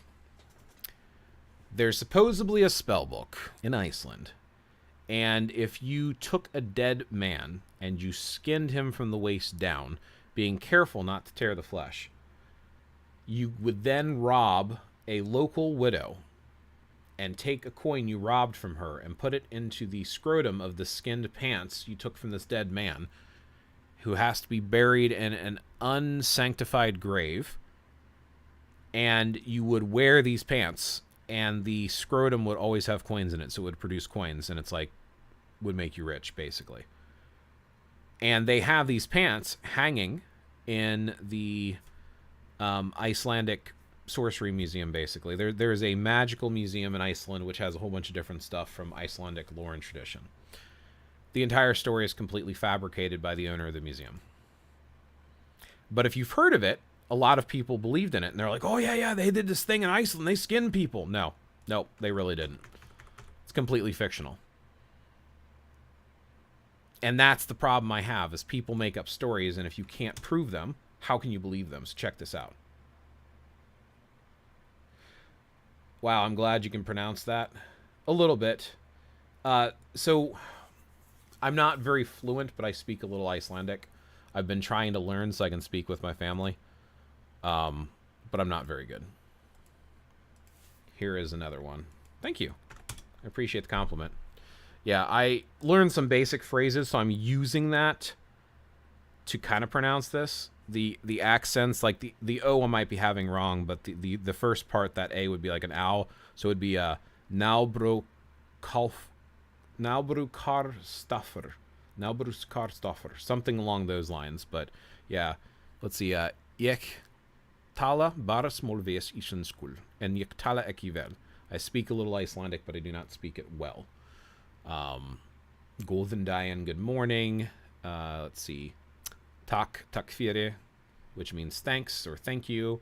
You can say, let's see, what else can you say? You can say afsakith, which is excuse me. Afsakith, excuse me. You can say bless, which is goodbye. You can say kom du sæk og blessedu, which means come blessed and welcome. And just little stuff, little couple phrases, but just enough to try to stumble my way through words. But that translates into necropants, basically. That specifically, so the staffer at the end there refers to like a symbol. And in Icelandic, if you look up the Hold manuscript, which I can give you a link to as well, the Hold manuscript has symbols that are supposed to be for stuff like the Vegvisir and the Aegishjalmur are two symbols that a lot of people equate with the Viking era. The Vegvisir is 100% from 1860s Hold manuscript by Geir Vigfusson. And these symbols, if you compare them, because you said you've read the Key of Solomon, you have both copy of the Lesser and Greater Key of Solomon, they look just like the Key of Solomon symbols. Very similar. So Goldrastaffer, or stave magic with Iceland, came out in the 1800s and definitely looks like it was influenced by the Key of Solomon. But Vegvisir, a lot of people think is from the Viking era. It's not. It's from the 1800s. Now, Aegishjalmur, that's another one, because you actually have a story of Sigurd, and he slays the dragon Fafnir and steals from his treasure hoard. And in his hoard, he has a helmet of terror, and that is possibly Aegishjalmur, but we don't know what it looks like. The Aegishjalmur everyone draws, though, we know what that looks like. That's from the Hold manuscript. Older than the Hold manuscript, it actually is drawn differently in some of the other records. So, again, I like history. I like tracing things back. Obod, I can trace their stuff back to 300 years ago to Iorlo Morganlug. And Iorlo Morganlug made up some shit. So we have the Druid Prayer. Iorlo Morganlug made it up. He wrote it down. The Druid's Prayer is from Iorlo Morganlug. We've got different versions today, but I can at least trace it back to where it started. That's the problem I have with Wicca and witchcraft, is I can only get back to Gardner. I can't get back further than that. And I'm not trying to say the practices that Gardner has are not older than Gardner. In fact, I can find things that Gardner mentions that don't even belong to British traditions, that belong to like Celtic or Nordic or Germanic traditions or even Hindu traditions. I can find that stuff. Casting of circles, right? There is in Kabbalah, a lot of modern magic, including stuff in witchcraft, is practiced in Hermetics and Kabbalah. So the question is it Hermetics and Kabbalah practices that have now been converted into witchcraft and Wicca? Or is it just that they were practicing the same thing in two different regions, which is also possible. I just don't have proof or evidence of it. Casting circles. So in Kabbalah, the rabbi, when a woman's giving birth, would actually carve into the ground a circle with a knife to keep the demon, Lilith the demon, out from the pregnancy, so the child would not be infected by a demon. We also have some tablets in Samaria where they mention using salt or flour to draw a circle to keep spirits out. And that reference, like I said, I have links for all of this stuff if you all are interested. This is what I'm trying to do, is I'm trying to look up history and origin and stuff, and when I can't find stuff, I get frustrated. Now, the problem is, I'm not going to find everything. I'm not all-knowing. I can't always stumble on stuff. Not everything's on the internet. So if you have sources and resources, this is why I encourage you to share them, and this is why I share my resources. Because I want you to challenge them. If you see me say something and you think it's bullshit, call me on it. Let me know. Blaze, I don't agree with you because here's proof to contradict what you're saying. I'll take it into consideration. It doesn't mean I'll dismiss it, but it also doesn't mean I'll necessarily believe into it. I'm sorry. I'm getting more comments here in Discord. I want to try to read your comments and interact with you, not just talk the whole time. I do not know where we can draw the line where actual witchcraft ends and folklore begins, but maybe it makes sense if we try to attempt to track the practices themselves. Right. Kind of like I'm talking about right now. Like certain spells and rituals, and see how old they are, which of course could be as old as history itself. Modern witchcraft seems to be the collection of these folk practices from specific regions of the Britannic and Celtic roots, as you suggest. That's kind of the feeling I'm getting. Now, one thing I'm noticing that the self-initiated or book-taught individuals that call themselves witches or Wiccans, which, again, I agree with this other YouTube creator that I just started following. She did a review on Buckland's book, and she kind of feels like you had Wicca and witchcraft, same thing. When we talk about when Gardner in the 1950s, when Gardner was writing about it, and again, okay, I don't care what Gardner created. Gardner was writing about Wicca, and he had stuff in there that, yes, I agree, was practiced in other regions and different practices as well. So we can see that there's some older stuff. And he makes references to things that are older too. So does Buckland. And it is stuff that matches with things that I've researched. So it does show that they're incorporating older practices. But specifically using the name Wicca, that seems to have been written by Gardner to give a name to this old religion. That time period, Wicca and witchcraft seem to be synonyms in the eyes of individuals like Gardner, Sanders, Fitch, Cunningham. That seems to me, and I could be wrong, but that's the interpretation I have. As we start moving forward, they start branching out. The people I have spoken with myself in the late 90s, 2000s, they seem to start calling themselves witches, but they didn't believe in the reed. They didn't belong to a coven. They were not initiated. And they incorporated magical ritual from Wicca, but they kept it separate and called it just witchcraft. So it seems like, and I mentioned this earlier, can you link me to your Discord? Absolutely. I actually...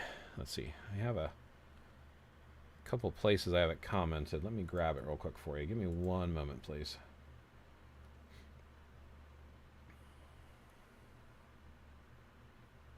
Rules, system matches. There's helpful links. Do I have my Twitch voice acting or stream?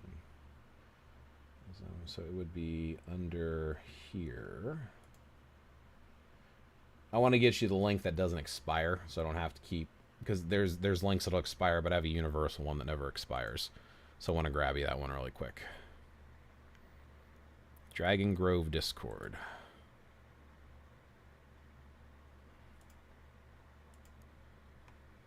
That's the one.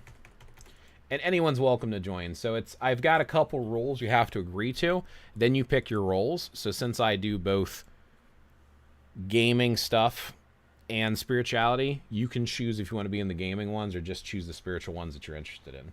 So here's my Discord link. Anyone can click it and join. It takes you to the rules. You agree to the rules. If you don't want to agree to the rules, I'll kick you out. If you agree to the rules, you go to role selection, and then you choose which channels you want to see by choosing in the role selection. So, all right. Sorry, I got distracted. Where was I? Okay, yeah, so self-initiated book-taught witches. I've started hearing folks say, and I repeat this, all Wiccans are witches, but not all witches are Wiccans. Now, interestingly enough, the interview I saw with Buckland said, and this is what Buckland said, this is from his mouth from 1971. He said you cannot be a Christian witch because witchcraft is the old religion and it's a different belief system. It's like being a Christian Jew. You can't. Judaism and Christianity are two different belief systems, so you can't be both. However, you meet a lot of people today say they're Christian witches because they will practice the magical ritual side of witchcraft without the religious part of it, and they will apply the religious part of Christianity. Now, some people might be like, well, how does that work? How can you do that? If you think from a Christian perspective of God created everything, then God created earth and nature. And if you're learning how to work with magic and the elements in the natural world, it's just created by God. I could see how that could potentially work. But then again, that gets me to my thing that I keep asking people who call themselves witches. I ask them for a definition. Define witchcraft. Too many people, it's basically, you could call it magic. The average person that calls themselves a witch, you could replace witch with magician and witchcraft with magic, and it wouldn't change what they're saying at all. So then why call it witchcraft? I also argue this when you translate from other languages, and I did this in my last video. I was talking in, I don't know if you're still here, Pagan Coffee Talk, but I was talking in Pagan Coffee Talk's Discord. That's one of the arguments I have, is when you translate, everything is witchcraft in English. Everything, seriously. You take Seither. Oh, it's witchcraft. You take Straghera. Oh, it's witchcraft. You take, trying to think of some of the other magical practices and other traditions and cultures and stuff. I guess you can call it Druidcraft. Take Druidcraft or Druidry, Druid magic. It's witchcraft. Oh, that's Irish witchcraft. That's French witchcraft. That's Nordic witchcraft. That's Icelandic witchcraft. Witchcraft, witchcraft, witchcraft. So if everyone keeps this very vague description of what witchcraft is, then it no longer means anything. But then I have to ask the question, is witchcraft what Gardners and Sanders and all of them wrote down in their books? And then so many people talk about secrecy, and you're not supposed to talk about your coven's practices. Okay. Then how do you know what you're doing is witchcraft? If someone told you by word of mouth, what if they forgot something? What if you remembered incorrectly? So you have to reference something. So if you're only referencing these public books, are those public books secret? It's the hot new word. It is. It really is. It really is. I don't know. I bring all of this stuff up not to attack, insult, or belittle anyone. I bring this up to encourage thought and discussion. If we, as a community and as a society, just go around and repeat things and leave vagueness, new people who start are going to get confused. They're also going to repeat stuff based upon the vagueness they learned it with, and it's going to cause more confusion, and it doesn't help anyone. A lot of people who call themselves any of these names are doing so because they are trying to look for wisdom. They're trying to look for a connection with divinity, whatever you call it. They're trying to look for an awareness of their place in the universe and how we can interact with that universe. So by throwing around all these names, I mean, how many new people have you met? Well, what's the difference between this one and this one and this one and this one and this one? We don't know. Then why are we saying it? A lot of this stuff is also tied into culture too. That's why I say when I think of witchcraft or Wicca, I specifically think of British traditions. Because if you go to other parts, if you try to say, I've heard people actually call vulva. Vulva is a type of seer, basically, but they call them Viking witches because they're female magical practitioners, and they practice Seither, typically. So if vulva are witches and Seither is witchcraft, then what is witchcraft? Well, if you try to tell me witchcraft, let's use some of those Gardanian terms and stuff. So let's say witchcraft is someone who follows an ethical code of honor, such as the witch's rede of chivalry or the Wiccan rede. They practice with a coven. They work with elemental tools in the 5 elements. They cast their spells in circles and call to the watchtowers for protection. They work with the spirits of nature and the horned god and the goddess of fertility. If those 5 aspects are what makes a witch, then a vulva is not a witch. It's not the same thing. So why would you translate it to that? I've actually heard other people, including, what was her name? I've got this guy I'm friends with. He has a YouTube channel here called Historical Heathen. He's huge on resources when it comes to Scandinavian practices.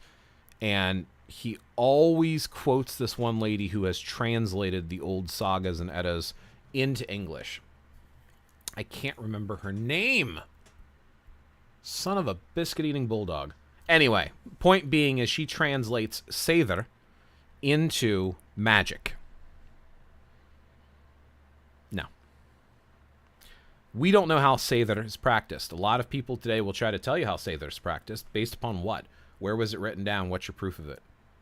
In the sagas and Eddas, if you read them, they will make references. They'll talk about Volva traveling from settlement to settlement, from town to town. They will talk about them exchanging magical divination and insight into the future for room and board.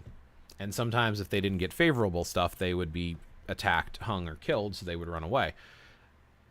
What we know is Seidr is feminine. It is a female practice.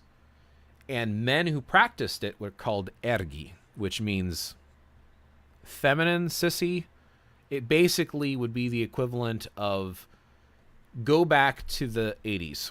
Not today, because today men wearing dresses is not a big deal for most of society. Back in the 80s, if a man wore a dress, it was unmasculine and they would make fun of him for it. That would be the equivalent of a man wearing a dress in the old Scandinavian countries. And they called that ergi. Odin, who's the god of wisdom and knowledge, because he's associated with that, he's all about learning, he's one of the Aesir, learned Seidr, a woman's practice. And in order to practice it, he had to wear a dress. It was very unmasculine, but Odin didn't care. Odin was going to learn. We also know that Seidr had to do with the future, both seeing and manipulating the future. We also know that there were female assistants to the Volva, or Seidkona. Kona means female, so Seidkona would be a female practitioner of Seidr. And they would do dance and some sort of singing with it. That's all we know. We don't know anything else. So if we're doing Seidr today, it's something someone made up, which is my other point. So as I'm looking at these other traditions, I'm re-looking at stuff like Wicca and witchcraft and different traditions, and I'm like, so how much of this is brand new and made up, and how much of it is traceable? Because in other regions of the world, we can't trace it that far back. But then that completely discounts individuals called vitki. Vitki is basically Old Norse Scandinavian for a wise one, and basically it would be translated into wizard. But the vitki is only mentioned in 2 sagas and Eddas. Mentioned. Not how they did anything. So we don't know what the vitki did. We just know they were wise men. That's all we know. But people today are calling themselves vitki.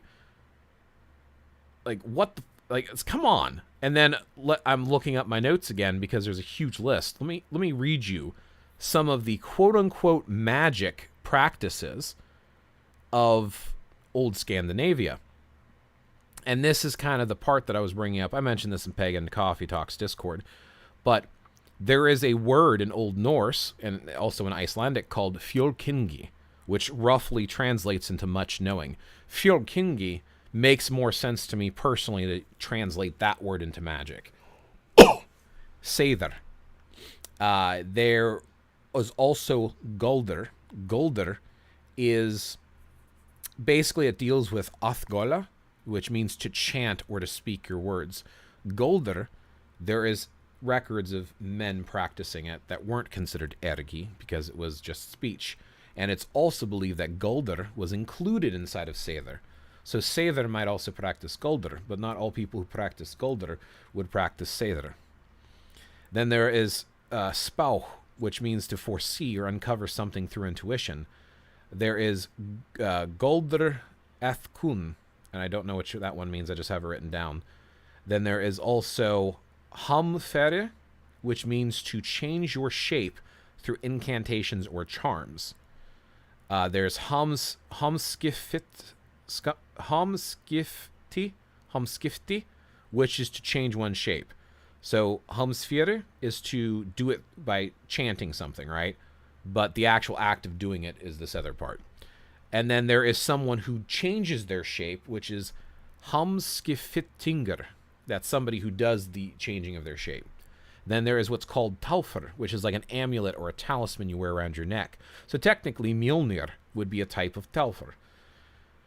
Then there's Yusetti, and there's also Sityayuti, which is basically like meditation. It's like a type of sitting, and you would sit to contemplate and send your mind out.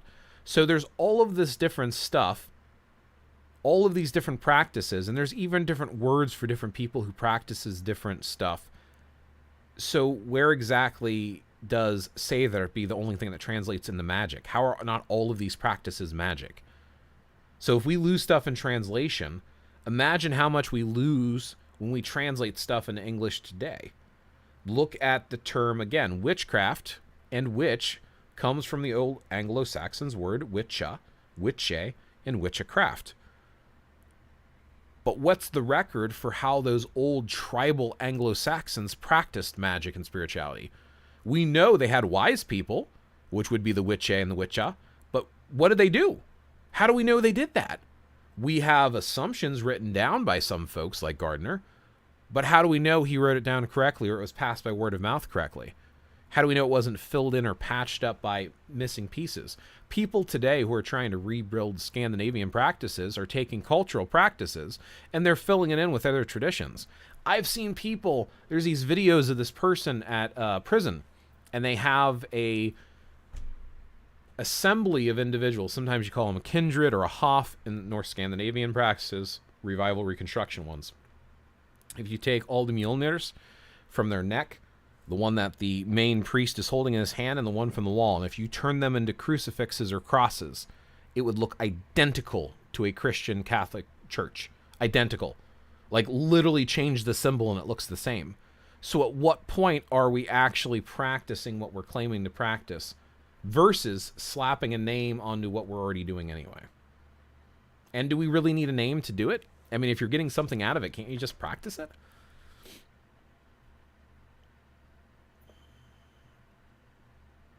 It's the hot new word. I can only tell you about our tradition and my beliefs. I can't claim it goes back to the beginning of witchcraft history. I can only claim it goes back to our founder, Lord Min, and what he taught me.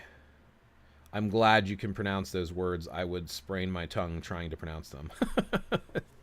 All good. It's a different language. I don't speak it very fluently, but my, let's see, my mom's cousins and my mom's cousins' children, who I have spoken with from Iceland, can understand me. And my grandma, my ama, she can understand me too. So that's good enough for me. I have to speak slow, but they can understand me. And if they speak slow, I can understand them. So I know enough to get in trouble. So that's good enough for me. Sorry, I just checked. No, I read that part. Let's see. Nope. Okay, I read everything that Sword Sister said. I just wanted to make sure I didn't miss anything you said, Sword Sister. But I can appreciate that pagan coffee talk. And that's my point. That's why I'm saying I'm not attacking you. I'm really not. I'm not attacking anyone. People come from their own background and they go with what they know and what feels right. If you are practicing a spirituality and it feels right to you, you don't owe anyone anything. You don't have to justify where your path comes from. You don't have to convince me or anyone else in the world that your path is authentic. If you are practicing and it feels right and you're getting something out of it, go for it. The only reason I bring up stuff like this is because there are those who have not found a path yet. And I want to encourage those individuals to consider looking around and really thinking about where things might come from. And maybe people like yourself that are brand new, that are not brand new, that have been practicing and have learned from someone, maybe you want to dig into your stuff more, maybe you don't. I'm not going to tell you what to do. I just know for me, I don't know, being someone who has not been initiated. I'm not an initiated individual. Now, there is an OBOD. There's a way to do a self-initiation. I could also attend a grove or an Estefod gathering with OBOD, and I could get initiated by one of the druids in there. So I could be initiated as a druid if I wanted to in druidry. I have chosen not to do neither a self-initiation nor an initiation by going to see another druid. But for me, at least, I feel like I'm always looking and I'm always trying to open my mind. And right now, as of today, I'm always going to change my mind, right? We're allowed to. As humans, we're constantly getting new insight and perspective, and we're deciding how we feel in each moment. As of right now, I feel like, for me, just being spiritual and looking for that connection works for me. I don't feel the necessity to be part of a larger religious group. And I think the main reason for that is most of the interactions that I've had with organized religion of any kind hasn't felt right. Even with OBOD, I've gotten on OBOD's forums before, and I've gotten into disputes. Like, dude, we're just practicing and researching and studying and sharing ideas. Why are we arguing over stuff? I don't like those arguments. I like discussion, but I don't like to argue. Like, when people start getting lofty and higher than thou attitude and all-knowing bullshit, I get put off by that. And I'm like, dude, I'm just not interested. If you want to discuss and grow and learn together, let's do that. But if you want to dictate and preach and talk down to, see ya. And unfortunately, so far, I either meet individuals who don't know what they're talking about or people who want to get arrogant and get on their high horse. And in both cases, I just move on. But that's just me. That's where I'm at today. I don't think that in the old days it was considered magic. It was simply going to the healer like we go to the doctor. That's why there isn't a word that translates to magic. Very true. Very true. My wife doesn't like the term magic at all. She doesn't like using it. It is what it is. Energy maybe, but it's just what it is, and it's the world works in a certain way, and you learn how to work with it. I think magic, I was looking up the origins on that. Apparently that comes from Zoroastrianism. So Zoroastrianism and Zoroaster, it's actually an actual religion, and it's apparently somewhere over there in the east. To this day, there are churches, Zoroastrian churches, but apparently the term magic is a borrow from something in their language. So it's like at the end of the day, I think that's one thing that appeals to me when I first started looking into Wicca and witchcraft. It appealed to me when you have individuals saying stuff like the old religion, right? When they're moving it outside of it. And I've read things, so I recently, as I'd mentioned, I've been looking at more and more books lately. And I finally decided I want to find Buckland's book, his big blue book of witchcraft. And I want to give it a chance. I've always kind of rolled my eyes at it. I mean, childish or not, it's how I felt about it. I always kind of like, I'll just move on. But through recent consideration, I'm starting to rethink that. Maybe I should take another peek. And I noticed something. So, as many of you know by now, I'm a huge fan of finding PDFs. And if I can't find PDFs, or even if I find PDFs, I want to have physical copies of everything over time. But I also get pretty impatient. So I did find a PDF of the big blue book of witchcraft online. So if I go over here, oops, yeah, I don't need to. Let me move this out of the way first. We don't get a tunnel of tube here. So there we go. So here is the big blue book of witchcraft from Buckland. And towards the beginning here, there's a section that kind of follows with some of the general thought I have on deity and the divine. So and I've never read this before. I've never even picked up this book. Well, I've picked up the book. I've just never actually cracked it because I had a mixture of things. But there's this section here that really spoke to me. Let me find this for you really quick.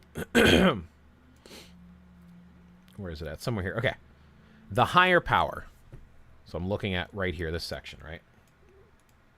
The higher power, the ultimate deity, is some genderless force which is so far beyond our comprehension that we can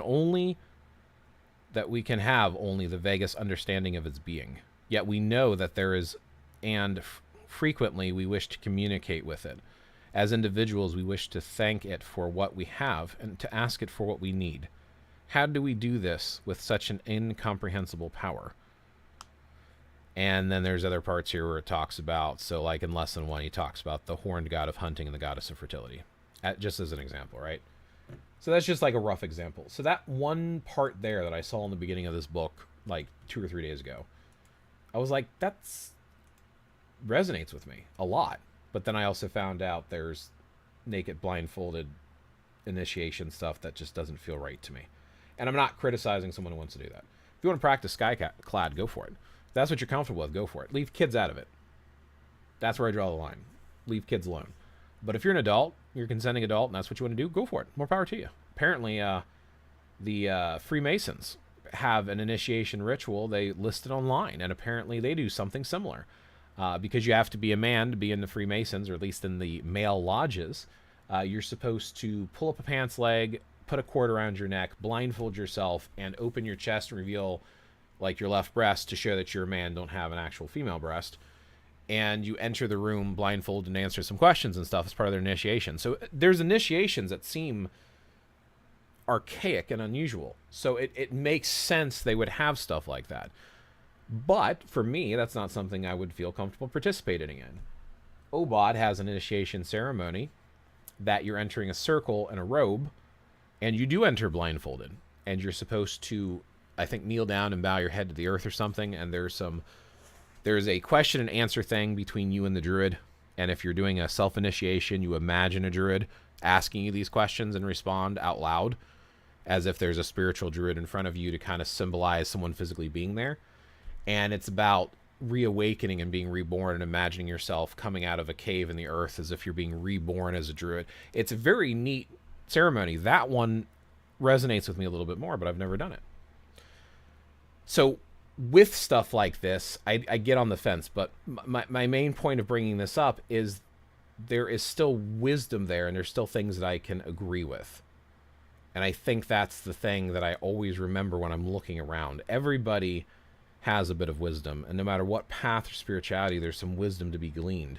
And I don't think it's a bad thing to not restrict yourself. I think that's one reason why I don't like to use a title or a label, is I'm not anything, I'm me. I don't know. I think I'm rambling now, I'm sorry.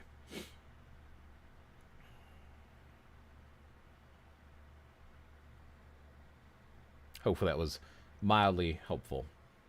But we're once again hitting our 2-hour mark. And it seems I always aim for an hour for these lives, and they always turn into 2 hours. Any final thoughts, questions, considerations, or counterpoints? I know I've said it before, but I'll say it again. This is just my opinion. You are not required to agree with me. I don't expect you to agree with me. I also don't think I am the only one with the answers. I'm just sharing my thoughts to stimulate conversation and inspire folks to consider thinking outside the box.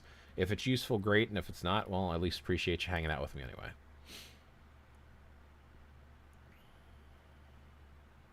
I see you typing, Sword Sister. I'll wait till you're done.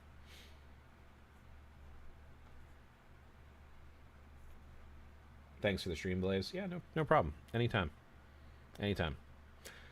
All right. So on that note, I think I'm going to wrap it up. As I'd mentioned, I know I gave a little shout out to some other stuff. I will post in my community tab a couple lives that are going to be coming up. I won't mention it here just because maybe it doesn't happen.